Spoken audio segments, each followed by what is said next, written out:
నమస్తే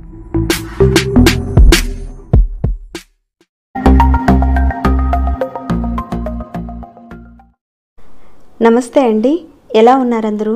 బాగున్నారా? నేనైతే బాగున్నానండి. మీ అందరికీ అమ్మవారి ఆశీస్సులు ఎల్లప్పుడూ ఉండాలని కోరుకుంటూ ఈ రోజున చాలా ఈజీగా ఉండే ఒక అద్భుతమైన పరిహారం గురించి మనం తెలుసుకోబోతున్నాం. ఈ పరిహారం చేసుకోవడం వల్ల ఎలాంటి ఫలితాలు కలుగుతాయి, ఎలాంటి సమస్యలు ఉన్నవారు చేసుకోవాలి, ఇంకా ఎలాంటి లాభాలు కలుగుతాయి, ఇవన్నీ ముందుగా మనం తెలుసుకుందాం. ఈ పరిహారాన్ని మీరు చేసుకోవడం వల్ల మీ యొక్క ప్రతి కోరిక నెరవేరుతుంది. ఇంకా మీరు ఆర్థికంగా కష్టాల్లో ఉన్నారు, డబ్బు సంపాదన విషయాల్లో కూడా మీరు చాలా వరకు ఇబ్బందులు పడుతున్నారు. మీరు సంపాదిస్తున్న డబ్బులు అనేవి సరిగ్గా మీకు అందటం లేదు, రావటం లేదు. అలాంటి వాళ్ళు చేసుకోవచ్చు. కొంతమంది డబ్బులు సంపాదిస్తూ ఉంటారు, డబ్బులు ఉంటాయి, కానీ ఆ డబ్బులు అనేటివి ఇంట్లో నిలవడం అనేది ఉండదు. అంటే వాటికి వీటికి ఖర్చులు అయిపోతూ ఉంటాయి. అలాంటి వారు, ఇంకా మీ పిల్లలకు వివాహం అనేది కావటం లేదు, ఇంకా మీకు ఉద్యోగం అనేది రావటం లేదు, ఇలాంటి వారందరూ చేసుకోవచ్చు. అయితే ఈ పరిహారాన్ని మీ తల్లిదండ్రులు మీకోసం చేయొచ్చు. ఇంకా ఎవరైతే సమస్యలతో బాధపడుతున్నారో వారు కూడా ఈ పరిహారాన్ని చేసుకోవచ్చు. ఇంకా మీకు అప్పులు అధికంగా ఉన్నాయి, అప్పులు తీర్చడానికి మార్గాలు తెలియటం లేదు. అంటే ఇక్కడ అప్పులు తీర్చాలంటే డబ్బు మన చేతిలో ఉండాలి కదండి, అప్పుడే మార్గాలు తెలుస్తాయి. అంటే డబ్బు చేతిలోకి మనకు రావాలంటే ఈ పరిహారం చేసుకుంటే మీకు మార్గాలు తెలుస్తాయి. మార్గాలన్నింటినీ కూడా ఈ పరిహారం చూపిస్తుంది. ఇంకా శుక్రగ్రహ దోషాలను కూడా తీసేస్తుంది. శుక్రగ్రహ దోషాలు ఉన్నప్పుడు డబ్బు పరంగా చాలా వరకు ఇబ్బందులు వస్తాయి. ఈ శుక్రగ్రహ దోషాల వల్ల ఎలాంటి ఇబ్బందులు కలుగుతాయి అన్న విషయాలు కూడా ఇంతకుముందు వీడియోలో మనం చాలా వరకు చెప్పుకునే ఉన్నాం. మీ అందరికీ తెలిసే ఉంటుంది. మీరు వ్యాపారం చేస్తున్నారు, ఆ వ్యాపారం మీకు కలిసి రావటం లేదు, ఇలాంటి వారందరూ కూడా ఈ పరిహారాన్ని చేసుకోవచ్చండి. ఎందుకంటే ఒక పరిహారాన్ని చేసేటప్పుడు ఎలాంటి సమస్యలు ఉన్నవారు చేసుకోవాలి, ఎలాంటి లాభాలు కలుగుతాయి అనేది మనం తెలుసుకొని మనకు ఒక నమ్మకం అనేది ఏర్పడి ఆ పరిహారాన్ని మనం చేసుకుంటే మంచి ఫలితాలు ఉంటాయి. అంతే కదండి. ఇక ఈ పరిహారాన్ని నెలసరిలో ఉన్నవారైతే చేయకూడదు. అలానే ఇంట్లో కుటుంబ సభ్యుల్లో ఎవరో ఒకరు నెలసరిలో ఉన్నా కానీ పరిహారాన్ని చేయకూడదు. అంటే ఇక్కడ నెలసరిలో ఉన్నవారే కాదండి, ఇంట్లో వారు ఎవరైనా ఉన్నా కానీ మీరైతే చేయకూడదు. ఇంకా మీ కుటుంబంలో ఎవరైనా మరణించుండి పెద్ద కర్మ కాకుండా ఉన్నప్పుడు ఆ 15 రోజుల పాటు పరిహారాన్ని చేయకూడదు. తర్వాత మీరు చేసుకోవచ్చు. ఇంకా పిల్లలు పుట్టి మైలతో ఉన్నవారు కూడా చేయకూడదు. గర్భిణీ స్త్రీలు కూడా చేయకూడదు. ఎందుకంటే చాలామంది అడుగుతారు కదా, అందుకే చెప్తున్నాను. ఇంతెందుకు చెప్తున్నానంటే చాలా ఫాస్ట్గా చెప్పారనుకోండి, కొందరు అర్థం చేసుకునే వారు ఉంటారు. కొందరికి 1-2 సార్లు చెప్పిన అర్థం కాక కామెంట్ చేసేవారు కూడా కొందరు ఉన్నారు. 90% మంది వాళ్ళే ఉన్నారండి. 5% మాత్రం ఫాస్ట్గా చెప్తే అర్థం చేసుకునే వాళ్ళు ఉన్నారు. అందుకే అందరికీ తెలియాలని చాలా వివరంగా చెప్తానండి. ఒకటి కాస్త మీరు అర్థం చేసుకొని మనస్ఫూర్తిగా నమ్మకంతో పరిహారం చేసుకోండి. మరి పరిహారాన్ని ఎలా చేయాలనేది తెలుసుకునే ముందు ఒక చిన్న రిక్వెస్ట్ అండి, ఈ వీడియోకి ఒక లైక్ చేయండి. సబ్స్క్రైబ్ కాకుండా ఉంటే అనేక సమస్యలకు సంబంధించిన పరిహారాలు మన ఛానల్లో చాలానే ఉన్నాయండి. మీరు ఒకసారి ఛానల్లోకి వెళ్ళి చూడండి. మీ సమస్యకు సంబంధించిన మీరు చేయగలిగే ఒక పరిహారాన్ని ఎంచుకొని మీ వంతుగా ప్రయత్నం చేయండి. మీకు వచ్చిన మార్పుల్ని, రిజల్ట్ని నాతో షేర్ చేసుకోండి. వీడియోని ఎండింగ్ వరకు చూడండి. చాలా తేలికైన పరిహారం అండి. సరేనండి, ఇక పరిహారం మాటకి వెళదాము. ఈ పరిహారం చేసుకోవడం వల్ల మీకు అదృష్టం అనేది కలిసి వస్తుందండి. మరి ఈ పరిహారానికి కావాల్సిన వస్తువులు ఏంటో ముందైతే చూద్దాం. ఈ పరిహారానికి మనకు కావాల్సింది ఆవు కాలు కింద ఉన్న మట్టి అవసరం ఉంటుంది. ఈ మట్టి ద్వారానే ఈ పరిహారాన్ని చేయాలి. మీలో ఉన్న ప్రతి కోరిక నెరవేరడానికి మార్గాలు తెలుస్తాయని మన శాస్త్రమే చెప్తుంది. ఈ పరిహారాన్ని ఎవరైతే చేస్తారో వారి యొక్క జీవితంలో అనేక రకాలైన సమస్యలు ఉంటాయి. అంటే ఒకటి కాదండి, అన్నిటి నుంచి కూడా మీరు బయటపడతారు. గోధుల నుంచి మన పూర్వకర్మలు తొలగిపోయి అదృష్టం కలుగుతుందని మన శాస్త్రంలోనే వివరించబడింది. మనందరికీ ఆవు గురించి తెలిసింది. ఆవు మూత్రము, ఆవు పేడ, పాలు, నెయ్యి, ఇలా ప్రతిదానికి కూడా పంచామృతాలను, పంచగవ్యాలను మనం మందులుగాను, ఇంకా ఆయుర్వేద పరంగాను, పూజా ద్రవ్యాలుగా కూడా మనం వాడుతూ ఉంటాం. ఆవుని సమస్త దేవతల్లో దేవతా స్వరూపంగాను, కామధేను స్వరూపంగాను మనం చెప్పుకుంటూ ఉంటాం. జీవితంలో ఏ కోరికైనా తీర్చగలిగే అద్భుతమైన శక్తి గోవు, అంటే ఆ కామధేనువుకు ఉంటుంది. మీరు ఏ పని మీదైనా సరే మీరు బయటికి వెళ్ళేటప్పుడు ఆవుతో పాటు దూడ కూడా మీకు ఎదురైందనుకోండి, ఆ పని తప్పకుండా మీకు నెరవేరుతుంది. అంత మంచిదండి. చాలామంది ఇళ్లలో ఆవు వారింటి గుమ్మం దగ్గరే ఉంటుంది. అంటే బాగా సంపాదించే వాళ్ళు చాలామంది గోసేవ చేస్తూ ఉంటారు.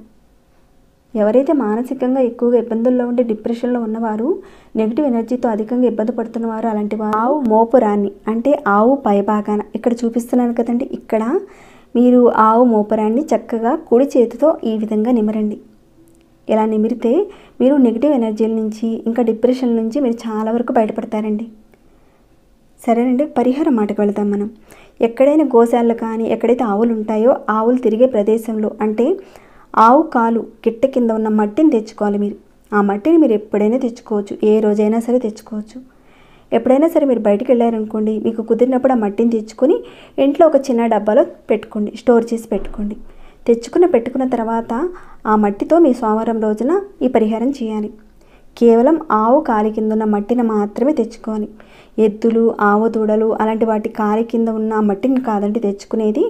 కేవలం ఆవు కాలి కింద ఉన్న మట్టిని మాత్రమే తెచ్చుకోవాలి.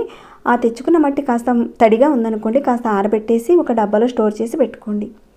మీరు సిటీలో ఉన్నప్పుడు ఎక్కడైనా అవి తిరుగుతున్నప్పుడు అక్కడ మట్టిని సేకరించి ఇంట్లో పెట్టుకొని మీకు కుదిరిన ఒక సోమవారం రోజున ఈ పరిహారాన్ని స్టార్ట్ చేయండి. ఎలా చేయాలో చెప్తానండి. మీరు ఈ పరిహారాన్ని ఒక 6 రోజుల పాటు చేయాలి. అంటే సోమవారం రోజున, మంగళవారము, బుధవారము, గురువారము, శుక్రవారము, శనివారం ఇలా మీరు 6 రోజుల పాటు మీరు కంటిన్యూగా చేయాలి పరిహారాన్ని. చాలా ఈజీగా ఉంటుందండి పరిహారం. మీరు సోమవారం రోజున ఉదయం 6 గంటల నుంచి సాయంత్రం 5 గంటల లోపుగా ఈ పరిహారాన్ని చేయాలి. మనం 6 రోజుల పాటు చేయాలని చెప్పుకున్నాం కదండి. అంటే మంగళవారము, బుధవారము, శుక్రవారం, శనివారం రోజుల్లో కూడా మీరు ఉదయం 6 గంటల నుంచి సాయంత్రం 5 గంటల లోపుగా ఒక టైం అనేది ఫిక్స్ చేసుకొని ఆ టైంలో మీరు చేసుకోవాలి. మీరు పరిహారాన్ని చేద్దామనుకున్న రోజున చక్కగా మీరు స్నానాది కార్యక్రమాలు అన్నీ కూడా చేసుకుని ఈ మట్టి ఉంది కదండి, ఈ గోధుమలు ఉంది కదండి, దీంట్లో కాస్త గోమూత్రాన్ని వేయండి. వేసి చిన్న చిన్న ఉండలు ఒక 6 ఉండలు తయారు చేసి పెట్టుకోండి. ఇక్కడ నేను ఆల్రెడీ చూపిస్తున్నాను కదండి, ఒక 6 ఉండలు నేను ముందుగానే తయారు చేసి పెట్టాను. ఇలాంటివి మీరు తయారు చేసి పెట్టుకోండి. గోమూత్రం మనకి పూజా షాప్లో దొరుకుతుందండి. ఒకవేళ పూజా షాప్లో మీకు దొరకకపోతే ఆయుర్వేద షాప్లో కూడా దొరుకుతుంది, అడిగి చూడండి, తెచ్చుకోండి. ఒకవేళ గోమూత్రం దొరకకపోతే గంగా జలాన్ని కూడా మన ఈ పరిహారంలో ఉపయోగించుకోవచ్చండి. మీరు గోమూత్రం కానీ లేదంటే గంగా జలాన్ని కానీ కాస్త మట్టిలో వేసి ఇలా చిన్న చిన్న ఉండలుగా తయారు చేసి పెట్టుకోండి. మీరు చిన్న చిన్న ఉండలుగా తయారు చేసి పెట్టుకోండి. అవి ఎంత సైజు అయినా పర్వాలేదండి, చిన్న గోలీ సైజు అయినా పర్వాలేదు, లేదంటే బఠానీ గింజంత సైజు అయినా పర్వాలేదు, తయారు చేసి పెట్టుకోండి ఒక 6. ఇలా మీరు సోమవారం రోజున ఒక టైం అనేది ఫిక్స్ చేసుకుని స్నానాది కార్యక్రమాలు చేసుకుని ఈ చేసుకున్న 6 ఉండల్లో నుంచి ఒక ఉండను తీసుకోండి. అలానే మంచినీటిని కూడా తీసుకోండి. అంటే మీరు వాటర్ బాటిల్లో కానీ రాగి లోటాలో కానీ ఎలా అయినా సరే మంచినీటిని తీసుకోండి. తీసుకుని మీ ఇంటి కుండీలో ఉన్న రావి చెట్టు దగ్గర కానీ లేదంటే మీకు దగ్గరలో ఉన్న దేవాలయంలో ఉన్న రావి చెట్టు దగ్గర కానీ లేదంటే రోడ్డు పక్కన ఉన్న రావి చెట్టు దగ్గరైనా పర్వాలేదండి, అక్కడికి వెళ్ళండి చెట్టు దగ్గరికి. అలా మీరు అక్కడ చెట్టు దగ్గరికి వెళ్ళిన తర్వాత ఒకసారి మీరు నమస్కారం చేసుకొని ఆ చెట్టుకి ఆ నీళ్ళను పోయండి. మీరు తీసుకువెళ్ళిన ఆ నీళ్ళను పోయండి. నీటిని పోసి బలంగా మీ మనసులో ఏదైతే ఒక కోరిక ఉందో గట్టిగా చెప్పుకోండి. చెప్పుకున్న తర్వాత ఏదైతే మీరు తీసుకువెళ్ళారో ఆ మట్టితో చేసిన ఉండ ఉంది కదండి, గోధుమలతో చేసిన ఉండ ఉంది కదా, దానిని మీరు చెట్టు మొదట్లో పెట్టండి. పెట్టేసి తిరిగి ఇంటికి వచ్చేయండి. ఇలా మీరు ప్రతిరోజు రావి చెట్టు దగ్గరికి వెళ్ళడము, చెట్టుకి కాస్త నీరు పోయడము, మీరు సోమవారం రోజున ఏదైతే ఒక కోరిక అనేది కోరుకున్నారో ఆ కోరికను మళ్ళీ చెప్పుకోవడం, అలానే గోధుమలతో చేసిన ఆ ఉండని చెట్టు మొదట్లో పెట్టి ఇంటికి రావడం. ఈ విధంగా మీరు 6 రోజుల పాటు చేయాలి. మీ అందరికీ అర్థమయ్యేలా చెప్పాను అనుకుంటున్నాను. సరిగ్గా అర్థం కాలేదంటే మళ్ళీ మీరు ప్లే చేసుకొని చూడండి. ఈ విధంగా మీరు 6 ఉండలు తయారు చేసి పెట్టుకోండి. ప్రతిరోజు ఒక్కొక్క ఉండ చొప్పున చెట్టు మొదట్లో పెట్టాలి. ఈ పరిహారాన్ని మీరు నెలలో ఒక 6 రోజులు చేస్తే చాలండి. ఇలా మీరు ప్రతి నెలలో వచ్చే 6 రోజుల పాటు ప్రతి నెలకి చేస్తే ఇంకా మంచిదండి. ఒకవేళ మీరు ప్రతి నెలకి చేద్దామనుకుంటున్నారు, కాస్త ఎక్కువ మట్టి తెచ్చుకొని ఇంట్లో స్టోర్ చేసి పెట్టుకొని ఆ మట్టిని మీరు మళ్ళీ ఈ పరిహారానికి ఉపయోగించుకోవచ్చు. సంవత్సరాల తరబడి అంటే జీవితాంతం కూడా ఈ పరిహారానికి మీరు వాడుకోవచ్చు ఆ మట్టిని. ఈరోజు మీరు చెట్టుకి వెళ్ళి నీరు పోయడం, అలానే గోధుమలు ఉండడం పెట్టడం, మీ యొక్క కోరికను చెప్పుకుంటూ ఉండాలి. ఈ విధంగా చేస్తే ఖచ్చితంగా మీకున్న సమస్యల నుంచి మీరు బయటపడతారు. కానీ చేసేటప్పుడు మాత్రం నమ్మకంతో చేయండి. 6 రోజుల పాటు చేయండి. ఈ పరిహారం చేయడం వల్ల ఆర్థికంగా లాభపడటమే కాదండి, పూర్వకర్మ దోషాలను కూడా తొలగించుకోవచ్చు. జాతకంలో శుక్రగ్రహ దోషాలు ఉంటే వాటి నుంచి కూడా బయటపడతారు. గోదానం చేస్తే ఎంత ఫలితం వస్తుందో ఈ పరిహారం చేయడం వల్ల మీకు అంత ఫలితం వస్తుందండి. ఆవు కాలి కింద ఉన్న మట్టితో ఈ పరిహారం చేయడం వల్ల అంత పుణ్యం వస్తుందని మన తంత్రశాస్త్రమే వివరిస్తుంది. చాలా మంచి పరిహారం అండి. తప్పకుండా చేసుకుంటారని నేను భావిస్తున్నాను. మీ అందరికీ అర్థమయ్యేలా చెప్పాను అనుకుంటున్నాను. ఇంకేమైనా డౌట్స్ ఉంటే కనుక ఉంటే అడగండి, తప్పకుండా రిప్లై ఇస్తాను. అలానే ఈ వీడియో మీకు ఎలా అనిపించింది అనేది కూడా కింద కామెంట్ ద్వారా తెలియచేయండి. మరి లైక్ చేయకుండా ఉంటే ఒక చిన్న లైక్ చేయండి. సబ్స్క్రైబ్ కాకుండా ఉంటే మన ఛానల్కి సబ్స్క్రైబ్ చేసుకొని ప్రతిరోజు మన ఛానల్లో ఉన్న వీడియోస్ని చూస్తూ ఉండండి. మరొక భక్తి వీడియోలో మళ్ళీ మిమ్మల్ని కలుసుకుంటాను. అంతవరకు సెలవు.